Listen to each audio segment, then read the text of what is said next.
The function of our brain is to match whatever I experience is going on in reality right now with the patterns of my past. We end up operating out of habituated patterns of behavior.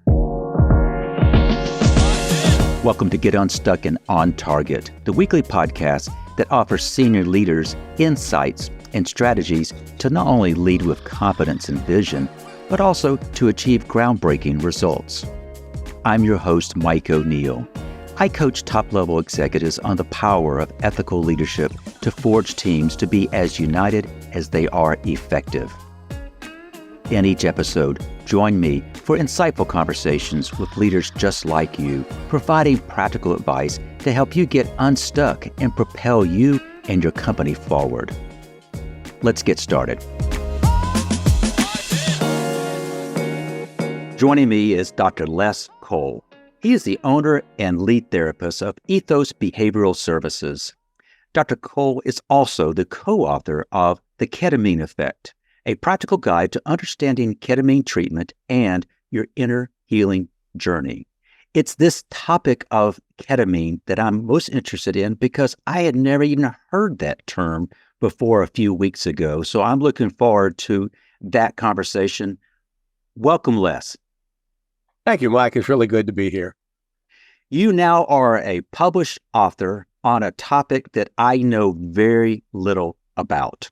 It kind of caught my attention due to national headlines with the loss of a major celebrity. But for those who don't know what we're talking about, what is ketamine and its treatment, and how is ketamine being used by professionals like you? I appreciate the opportunity. It's, to your point, it is relatively new, at least in terms of the public landscape. It has recently, of course, with the passing of Matthew Perry, become more of a common home acknowledgement. And ketamine as a molecule has been around for a long time. Probably the start of ketamine most effectively, it was being used during the Vietnam War. At high doses, ketamine is an anesthetic. And so the unique thing about it as an anesthetic, it does not affect the respiratory center.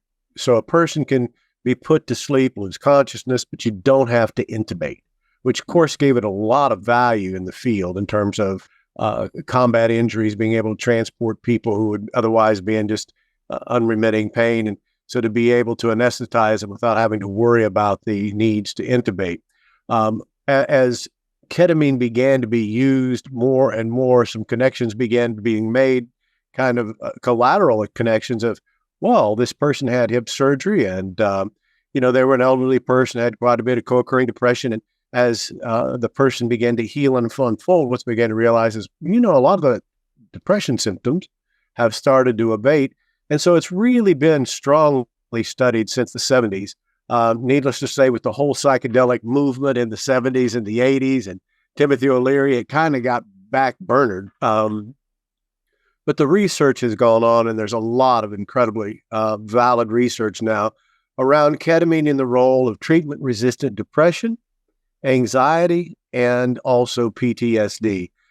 There's some emerging research that indicates that it may be really a significant contributor to the reduction in addictive behavior, such as gambling, alcohol, drugs, et cetera. So it's a widely researched molecule that is just increasingly, almost every day now you're finding an article that is a study derivative that talks about the impact in those areas of the ketamine treatment. Les, as you know, listeners to this podcast typically are described as leaders. These are decision makers. Some of these decision makers are making decisions regarding the medical benefits for their employees to include mental health. We jumped right into ketamine and the whole notion of mental health, and you mentioned depression. You've been doing this for a while. Right. But is mental health as a topic something that, in your opinion, is getting more airplay in a healthy way? COVID uniquely, I think, really contributed to that more airplay, Mike. There's still a stigma with mental health. It's just very disappointing, but it's better now. Some of the move, even by the insurance companies during COVID, towards virtual access to therapy has really moved some barriers. So I do think over the last 5 years, it has most certainly become more mainstream. It has become less negative to talk about.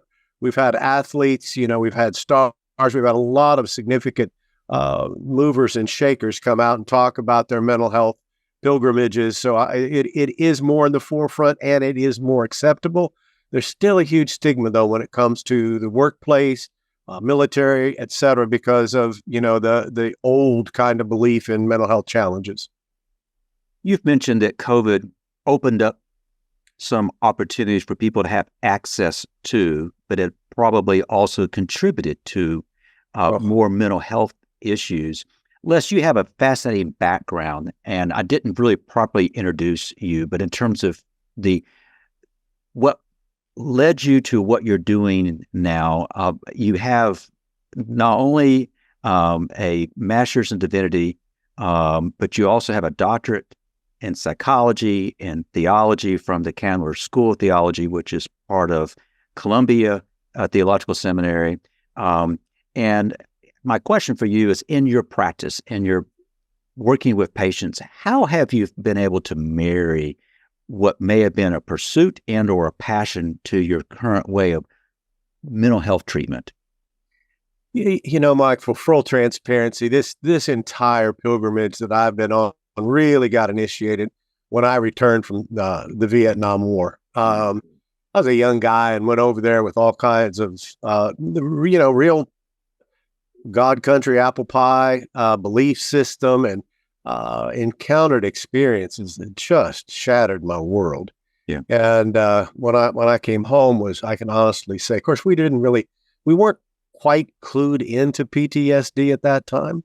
Retrospectively, I think I checked all the boxes, but it was a scramble for me. I had to figure out a way okay, I'm back now. How do I survive? I had a 2-year-old son, was a young married guy getting ready to discharge. And, when I started my undergraduate program at Texas Tech, I was stationed in Lubbock, Texas upon my return from Southeast Asia. I thought I'd get a really sweet assignment, and I got Lubbock, Texas.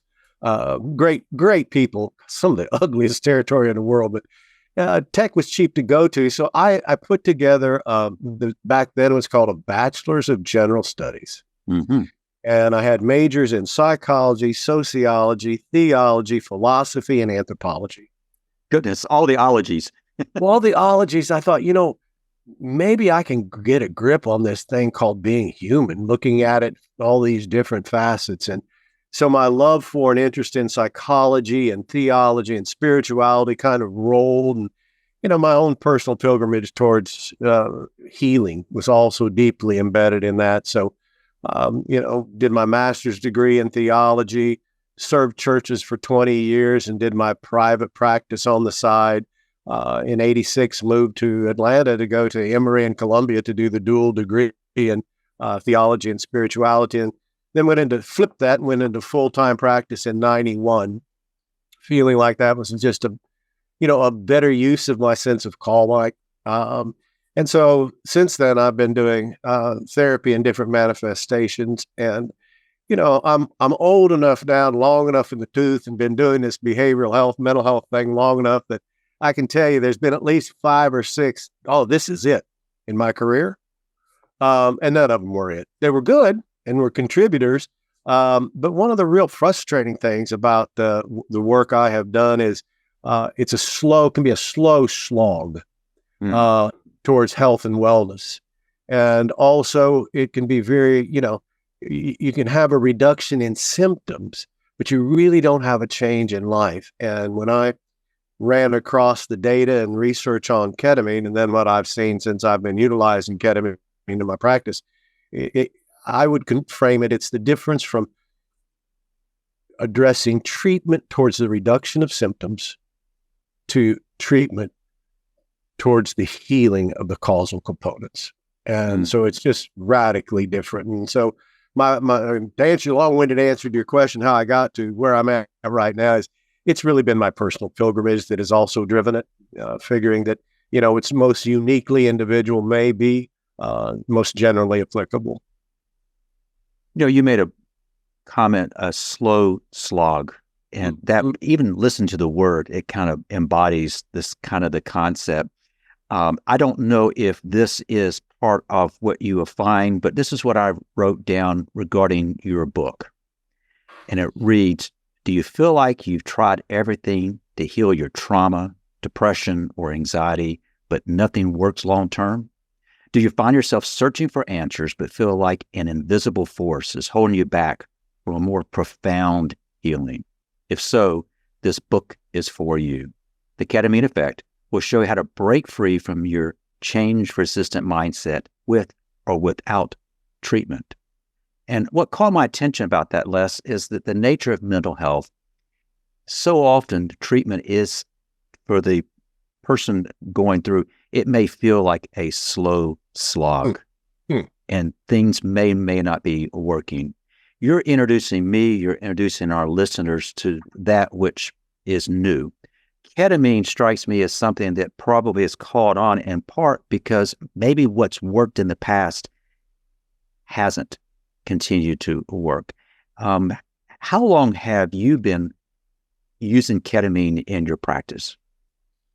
So my partner, Tim Giannone, who's the co-author with me, combined, we've probably been in the ketamine world at one level or another for 7 years. Right. Well over 500 or 600 clients in that period of time. So we've had a broad exposure as well as study of the molecule and its impact. Initially, we just worked with folks who had multiple failed treatment endeavors in terms of treatment of depression, anxiety, and PTSD, treatment-resistant depression and anxiety, PTSD. And the impact was just so remarkable that, probably 2 years ago began to loosen the criteria for admission first and simply have seen pretty remarkable changes, Mike. I failed to ask because I really don't know. Ketamine, how is it administered? What is it? So it's a molecule that can be administered in a couple of ways. It can be administered through an IV. Our practice has a collaboration with Dr. T. Todd. He's an anesthesiologist. And so folks, and there's some medical reasons, certain heart conditions, certain liver conditions would require more medical management of the administration of the molecule. So Dr. Todd will administer IV. There's also IM, which is just an injection. Both IM and IV are virtually immediate in their onset of impact. And with the IVs, once the IV starts, the impact of the molecule is felt. As soon as the IV is stopped, then virtually it's like a light switch. IM is much the same way. The body metabolizes it in a different kind of way. And then the last way is through tabs. These are slowly dissolving tablets that are swished around in the oral cavity for 15 minutes, 12 to 15 minutes. The molecules absorb sublingually and through the mucosal membrane. And so the onset is more slow in effect. It tends to be less immediate in terms of the steepness of the experience. A little slower coming out. You'd be a little groggy for a little while coming out. Typical experience with the tabs in terms of the ketamine impact itself, pretty dependable across people, different sizes and experiences, right at an hour and 20 minutes to an hour and 30 minutes. And then the effect is over. The interesting thing about ketamine compared to the other psychedelics in this area is that ketamine is an internal experience. And so, you wear earphones with specifically chosen music for the experience. There's an eye mask that you wear if you're comfortable with that. Part of the reason for that is you become so sensorily acute that light is really bright, sound is really loud. So being able to kind of deaden the interventions from outside disruptions is part of why we do that. And, so the experience is very internal. If for any reason during the experience you would need to use the restroom, let's say, you could sit up in your chair, take the mask off, take the earphones off. I mean, you're not going to see, like elephants coming out of the wall. It's not that kind of psychedelic experience. It's all what's inside of us. We walk to the restroom, use the restroom, carry on a conversation, just like you would normally. Come back, sit down, earphones, eye mask, lay back in the chair, back in the experience like that. So it's a very different experience than, for example, psilocybin, which is a 6 to 8 hour trip. That once you're on it, you just hang on and go. So I'm going to show my ignorance here as a HR leader managing benefits, and I would be working with carriers and the like, and we would look at what type of things are covered by, quote, insurance or not. I'm going to make the assumption that this treatment is not currently recognized as a traditional treatment. Does insurance typically cover this, or typically does not? Typically, you're spot on. It does not. Okay. It is an approved but off-label use of ketamine. The really good news is I just read an article yesterday that Tim Giannone, my co-author, sent me, that it looks very optimistic that by the end of this calendar year, MDMA will be receiving FDA approval. And it's a similar molecule to ketamine, which would then put it in the position to be able to be reimbursed. And it's one of the unfortunate things, the insurance world understandably moves slowly. But when you look at, let's say, just the cost of a serotonin selective reuptake inhibitor on a monthly basis for a year, I mean, those tend to be antidepressants, chemicals that people are on for a lifetime. And what we've seen with the ketamine and MDMA is a cessation of symptoms. People just get better. And so there's an awful lot in the pipeline right now. I think the next 3 to 5 years, we're going to see radical changes in the treatment of those, what we used to think of as mental disorders. It's showing considerable promise. In terms of, quote, a treatment or sessions, what is the typical number of sessions that people need to have before they see the appreciable improvement? So there's a couple kinds of treatment modalities that have emerged over the last several years. There are a number of places where you can, they're called IV clinics. You go to the IV clinic, you get 45-minute infusion, you go home. The good news about that is you absolutely get the impact of the molecule, which is a positive impact on symptomology. The problem with it is that the wonderful thing about ketamine is, what we know from research is it creates a neurological environment where there are new neural pathways that emerge that are neophyte. Our brain wires together. What fires together wires together. So behaviors become habituated because of neurological wiring.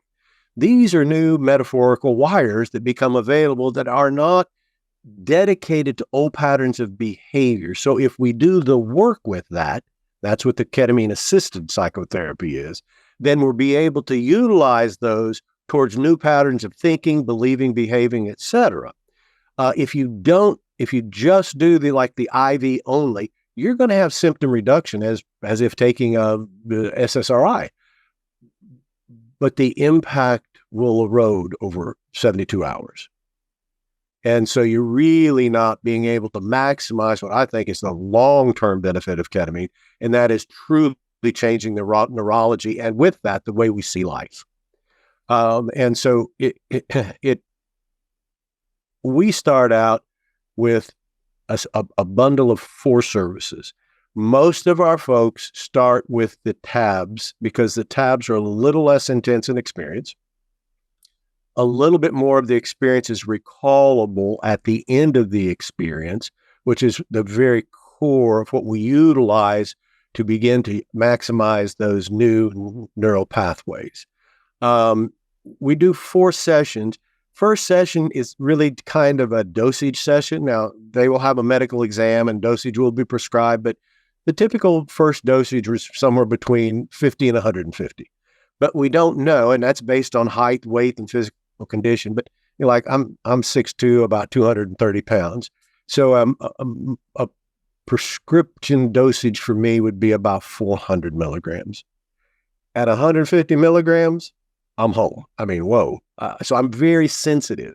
So we use that first session to kind of get a feel for the individual, and then we can titrate up as we go along in those 4 sessions. The first 4 sessions, at the end of that, and this is just a wag, Mike, I would say somewhere around 40 to 45% of folks, that's it. They do their 4 sessions. They have had significant breakthroughs. They're sustainable, and they go on. Other folks will go ahead and do more treatment, depending on how the symptomology and the treatment's unfolding. Some folks come back once a quarter, once a year. Just depends on how their mood is going and how they feel like their treatment is unfolding. Les, as you know, one of the things I do with clients, I am an executive coach, and I'm very careful when I'm working with a client that if a topic comes up that is more suited for therapy, that's not who I am. That's not what I'm trained to do. And I'm very mindful that if that's what is needed to make sure that that happens, I'm acknowledging my bias in this conversation. My bias is I think mental health has been kept out of normal conversations for far too long. In my experience as an HR leader, I've seen the impact of poor mental health and how it impacts individuals, families, organizations, companies, communities. And I am comforted that we are at least willing to talk about this more. We're recording this episode via Zoom. And you mentioned that COVID opened up the world to access to well-trained therapists. I kind of want to talk about therapy and the training that therapists go through. One thing I've become keenly aware is how robust the certification is for mental health professionals. I'll go ahead and tell you my bias up front. When I learn what a trained therapist has to do and the amount of time it requires, it's staggering. We both are speaking from Georgia. This might vary by states, but for those who don't know, the person who they're meeting with, their license, what type of training is that person undergoing to put them in a position to help? There's some nuance of difference, but in general, you have to have a 4-year undergraduate degree that has a lot of psychology. You need to have some statistics. And then you need to have a master's program. Master's programs can run from 2 to 3 years. Mm-hmm.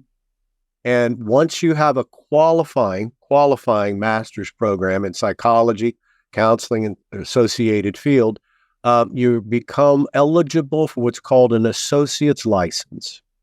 An associate licensed person has to be under the supervision of a certified professional counseling supervisor for a minimum of 2, maximum of 3 years, 1,000-hour contact hours a year, 35 hours of continuing education every year, and then pass a nationwide exam that is focused on efficiency and mastery of your field.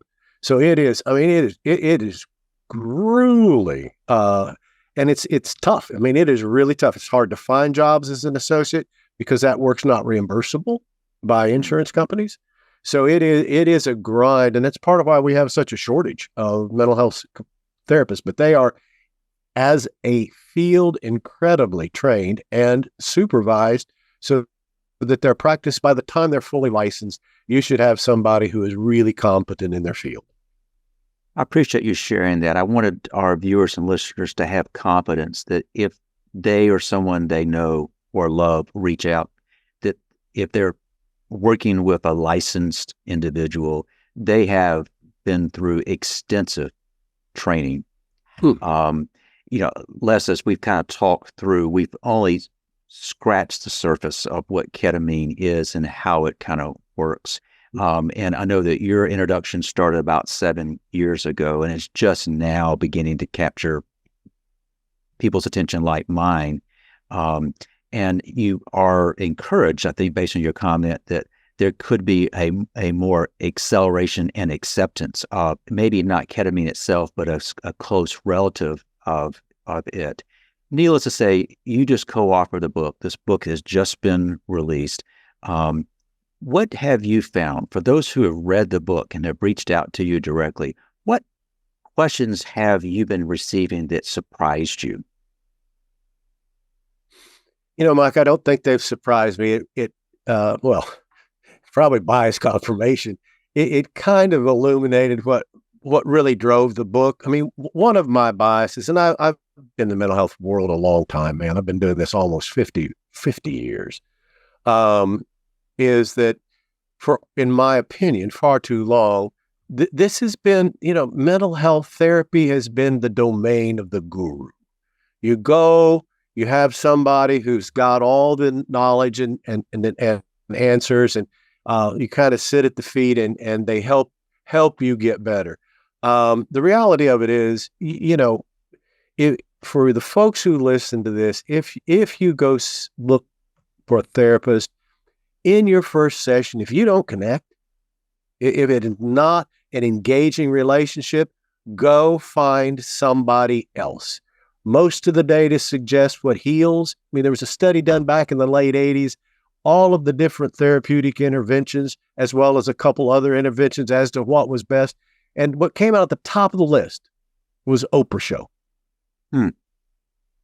Wow. And that says a lot. And so, it is just not a matter of here's the information. It is a collegial process. We are a team. And so I think what I find is these people, and this just breaks my heart, folks who've reached out to me have done everything they've been told to do. And it's Groundhog Day. And so what little piece of that I can play and Tim can play in ending that story of Groundhog Day, that's our goal. It's there to be equipped. You can be your own guru. You can manage your own sense of well-being. There are tools that you can learn, you can do, there's approaches, and you can absolutely, therapy in most cases, should not be a lifelong pursuit. I think, sadly, it's become a business model in some places. Well said. Now, doing what you do has been a lifelong pursuit for you to provide care. You've got 50 years of knowledge. If you were to kind of reflect on that time, can you share an example where either you or a client got stuck? And this has been really the theme of the whole conversation so far, but maybe a specific example where someone got stuck, and when that happened, what did it take to get unstuck? Well, I think in some ways, Mike, and tell me if this is too general, but I think there is a way in which all of us are stuck in some area. All behavior, the function of our brain is to match whatever I experience is going on in reality right now with the patterns of my past. And so depending on how much struggle I've had in childhood and adolescence, how I've had to adjust the fit of the relationship early on, how much I've had to adapt for what experience of survival. And by survival, it feels life and death when I'm 5 if I don't have a connection with a nurturing or protective figure. And so we all develop these patterns. And unfortunately, for the most part, we end up operating out of habituated patterns of behavior. Yeah. That's a reactive model to life. It's kind of walking around in a daydream that instead of really experiencing what's going on, and your leaders, all the folks in your core that are solid leaders, what they've been able to do is expand their horizon of experience in the moment. They're experiencing what's going on right now and probably have a good awareness of what their internal experience is and how it either matches or doesn't match with what's going on right here and now. And once I can catch my shtick, because when we have that habituated pattern of behavior, And you can look at the political scene right now. There's a lot of examples we could talk about of folks who they're very dependable in terms of how they're going to respond in a situation. The last time that, with my spouse, certain things trigger me. And when that happens, I'm going to respond in predictable ways. Why? Because I have laid down a neurological pattern of interpreting the moment. So what I'm experiencing when I'm not awake isn't what's going on with you and me right now. What I experience is what is going on with you and I right now, is that it is the pattern of what I understand it to be. May or may not have anything to do with what you're like, what is he talking about? Well, Les, you look really great today. Well, what are you talking about, Mike? Don't I usually? What's wrong, man? I mean, something up here, and you're going, what is up with Les? That's a habituated pattern. But when I say that back to you, that's what I experience because my brain has filtered this moment and through the past.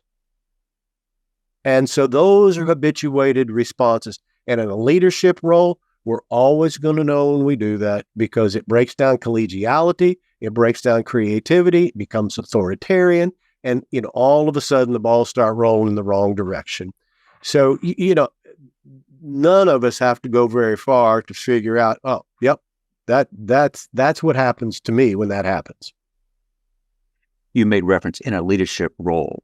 As you reflect on this conversation we've had, Les, what do you want leaders listening and or watching this to have as takeaways from this conversation? I would love for every one of us, me included, to recruit our greater awareness of what's deep within inside all of us, and that is an observing self. The part of me that is observing the moment, recognizes when my patterns interpret the moment correctly or incorrectly. Notice when I have a physiological response to something, that anger pops up, identifying there, to be able to observe ourselves moving through life and be more in the moment than in our past. Les, before we wrap up with our final thoughts, I do have a question for our listeners, and that is, are people following you because they have to or because they want to? Are they obligated or inspired? I'm a leadership coach, and I work with executives who have a successful track record, but they're now feeling stuck in their careers or on how to move their company forward. They're frustrated because they're finding with each level of success, the bar gets set even higher. And what worked in the past is no longer working. So I get to work with these leaders to uncover hidden blind spots, challenge limiting beliefs, and foster a strong sense of accountability. So if feeling stuck sounds like you or someone you know, let's talk. Head over to bench-builders.com to schedule a call. Now, Les, I hopefully in our conversation pointed out, I don't do what you do. I am not a mental health professional. That's what you and your colleagues are there for. You've opened my eyes to a lot of things that I have not been aware of. So thank you. I appreciate you sharing your expertise. And if folks want to reach out to you, what's the best way for them to connect with you, Les? This says a lot about me, Mike. Let me give you my cell phone number. Wow, love it. Yeah, 770-608-1715. I'll always back to you by the end of the day. It may be the end of the day, the way most of my days go, but that's the best way to get a hold of me. If you have any questions, concerns, et cetera. And, what you and I do is different, Mike, but in some ways it's very much the same. Because when folks come to you stuck, that is the greatest moment of opportunity in their life. And what we both do is we're both midwives of something wanting to be birthed. Les, I have done these podcasts for quite some time. You're the first person to say, hey, just call me. Here's my cell phone. So that gives our viewers and listeners a sense of how accessible Dr. Cole wants to be. Thank you for sharing your expertise, your passion with me and with us today, Dr. Cole. It's been a delightful journey, Michael. Thank you for having me. I want to thank our listeners for joining us, and I hope you have picked up on some quick wins from Dr. Cole. They'll help you get unstuck and on target. Thank you for joining us for this episode of Get Unstuck and On Target. I hope you've gained insights to help you lead with confidence and drive your organization forward. Remember, at Bench Builders, we're committed to your success, your leadership excellence, and your strategic growth. If you've enjoyed our conversation today, please leave a review, rate, and subscribe to keep up with our latest episodes. This show really grows when listeners like you share it with others. Who do you know who needs to hear what we talked about today? Until next time, I encourage you to stay focused on the target and continue to break new ground on your leadership path.